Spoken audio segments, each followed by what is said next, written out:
Bonjour les passionnés de voyage hors saison et loin des foules. Nous restons aujourd'hui principalement autour de la ville de Tourves dans l'arrière-pays varois. On y trouve d'une part l'accès facile aux gorges du Caramy. Nous y ajoutons un tour par la chapelle Saint-Probas. Plus près du centre-ville se trouvent les monuments très surprenants d'un parc paysager du XVIIIe siècle. Nous finissons la vidéo avec la vue de la chapelle Sainte-Croix à Pierrefeu. Ces basses gorges du Caramy sont un havre de paix hors saison. Elles le sont aussi en été, mais il y a alors beaucoup de monde autour de la rivière.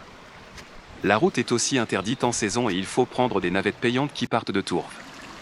En automne, nous pouvons avancer sur la petite route vers le parking en aval du pont de Cassel. Après quelques boucles de la route qui suivent les méandres du cours d'eau, on arrive à la ruine du Mas Rimbert. Devant se trouvent des grands platanes et on peut imaginer ici les gueules rouges, c'étaient les mineurs de bauxite, faisant ici une pause en rentrant sur Tourves après le labeur. Ces platanes formeraient une bonne terrasse de restaurant. Par la suite, le sentier est rectiligne mais bien plus étroit tout en restant plat et aisé. Mais quelques minutes plus tard, il se transforme en véritable sentier de pêcheurs ou de chasseurs.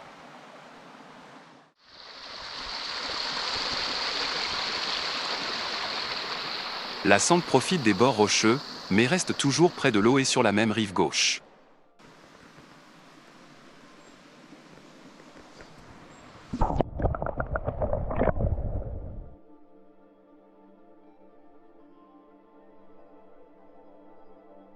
Le soleil est déjà bas. Mais les gorges sont idéalement orientées pour laisser entrer les rayons chauffants jusqu'au niveau de l'eau fin octobre. Les couleurs des feuilles et l'éternel son de l'eau sont étourdissants.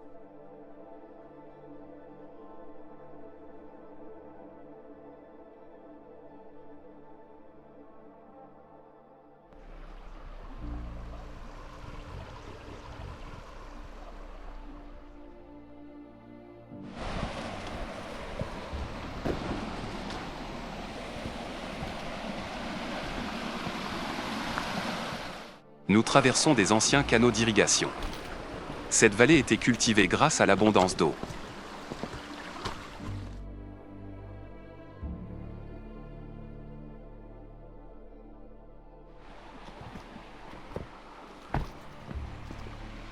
Le sentier disparaît complètement quand on passe dans la partie rocheuse. C'est vraiment un terrain comme nous l'aimons.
À chaque tournant, nous sommes éblouis par les belles couleurs automnales.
Il y a deux moyens pour monter vers la droite et en direction du clos de Monsieur Aubert et la chapelle Saint-Probas plus haut. André est cependant intéressé par la jonction avec les Sauts du Cabri par le sud. Nous vérifions cette approche, mais c'est quand même plus long et plus difficile qu'en partant de Mazogues.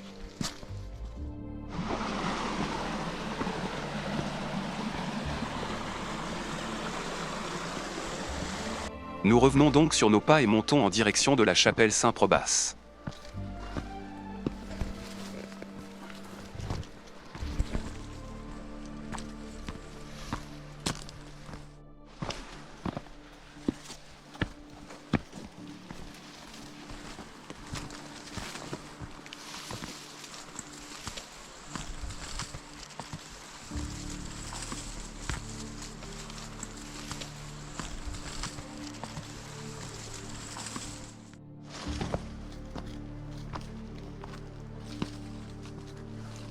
Bien que nous soyons en automne et bien qu'il fasse déjà assez tard, cette montée nous fait transpirer tant que nous sommes en forêt. Fini la fraîcheur humide des gorges. Au nord du Caramy se trouve une large arête rocheuse orientée en gros dans la même direction que la rivière. Ce dos est dégagé à l'est et ici se trouve la chapelle. Le panorama à presque 360 degrés est grandiose.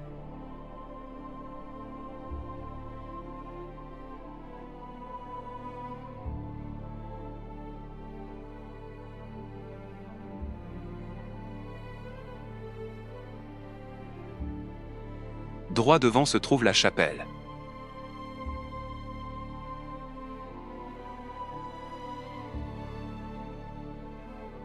Une bergerie est attenante, au sud se trouve un surprenant potager qui ne peut avoir comme source d'eau que l'eau de pluie récupérée sur le toit.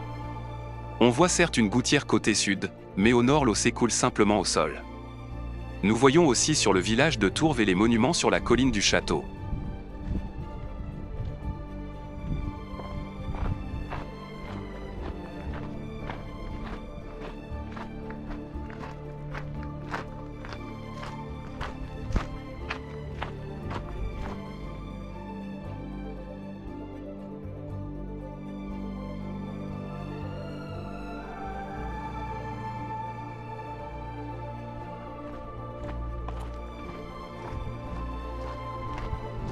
On ne fait pas une longue pause à la chapelle. D'une part il se fait déjà tard, d'autre part le vent frais n'est plus compensé par un soleil chauffant. Nous ne continuons pas vers Tourves et tournons après la chapelle à droite. On descend en bord de falaise vers la fin des gorges et on revient ainsi très près du point de départ.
Un ragondin nous rend visite à la tombée de la nuit.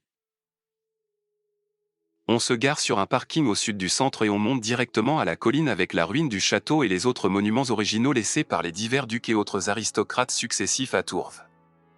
Les monuments en meilleur état datent du milieu du XVIIIe siècle lorsque les comtes Valbel transforment massivement le château et ses environs. 20 ans avant la Révolution, Omer de Valbel crée aussi un grand jardin doté de grands monuments qui ressemble un peu au jardin de Pratolino des Médicis en Toscane. Les grands monuments en ruine sont les écuries du XVIIIe siècle et le château qui remonte au XIIe siècle. La plupart des bâtiments et installations sont arrangés en bordure d'un grand axe est-ouest. Les divers monuments plus petits remontent tous vers 1760.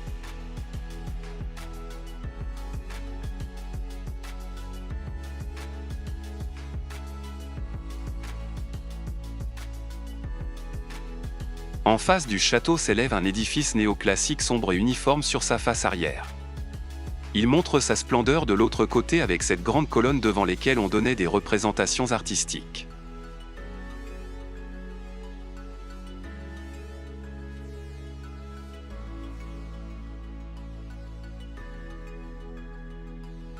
la grande esplanade s'avance en descente sur un grand pré où se trouvait jusqu'au milieu du XVIIIe siècle l'ancien village de Tourves. Les Valbel le font raser pour ériger un obélisque, c'est leur mausolée dynastique. Il s'agit d'une réplique de l'obélisque de Sextius à Rome.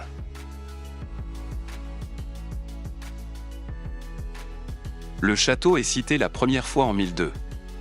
Le site est la propriété successive de plusieurs aristocrates comme Raymond de Beau, les d'Arcusia, les Vintimille et enfin les Valbel.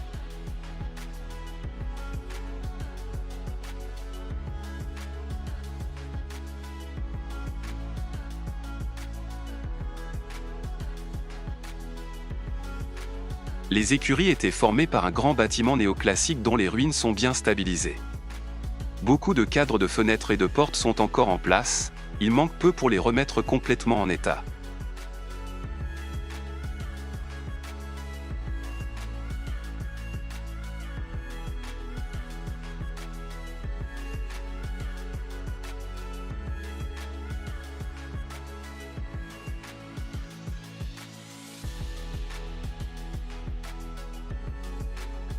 Nous marchons alors 2 minutes ou 200 mètres sur cette ancienne allée centrale et repérons un chemin sur la droite.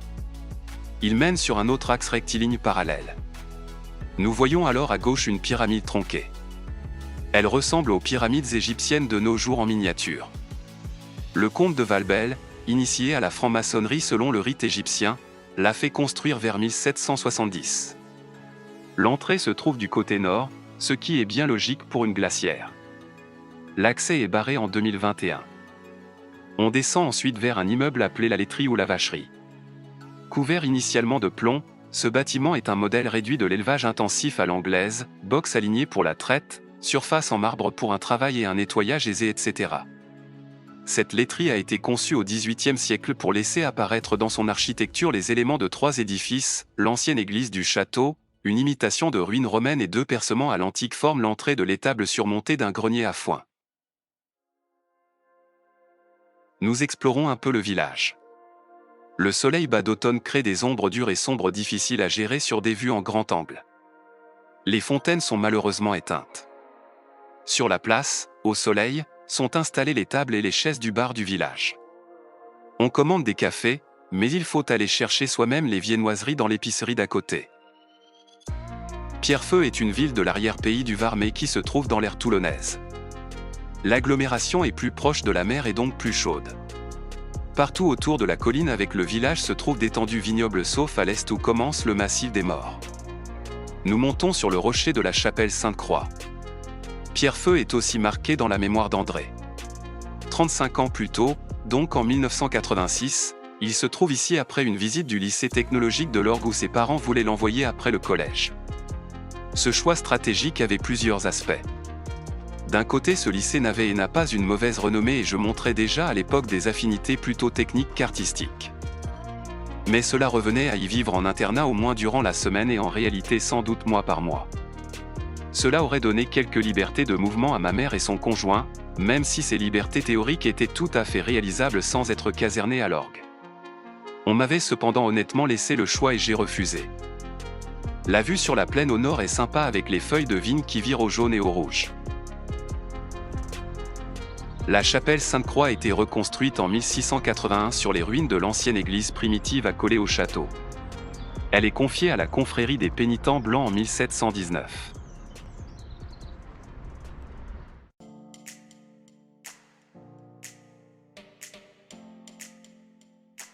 Des liens se trouvent à la fin de la vidéo et dans la description. À bientôt sur Voyage hors saison.